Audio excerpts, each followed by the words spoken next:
Bah déjà, en tout cas pour mon style, je sais qu'il y a des gens qui sont pas du tout comme ça, mais moi il faut que je sois bien physiquement. Si je suis pas bien physiquement, j'ai pas forcément le style le plus technique, du coup, on va dire ouais, faut vraiment que je sois bien physiquement. Et puis le fait d'être bien physiquement, ça va te faire retrouver un peu un rythme dans les sparring, et c'est vraiment ce rythme qu'il faut prendre. Et quand on n'a pas boxé depuis longtemps, on voit pas les coups de la même manière.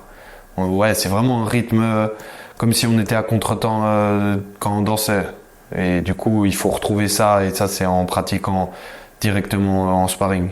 Je pense en fait, c'est pas que j'ai un très très bon niveau de boxe, mais arriver à un certain niveau technique, bah, ce qui va surtout manquer, c'est la technique. Il faudra toujours la refaire, etc.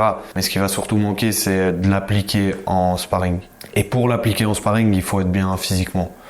Donc, ouais, je pense, première chose, remettre bien physiquement. Et puis, tu peux être au top physiquement comme tu veux, faire combien de tractions tu veux. Nanana, c'est pas pareil le physique de la boxe.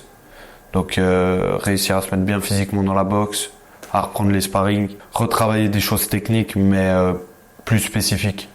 Parce que quand on commence la boxe, on travaille vraiment les bases des bases. Ça, c'est toujours bien de travailler.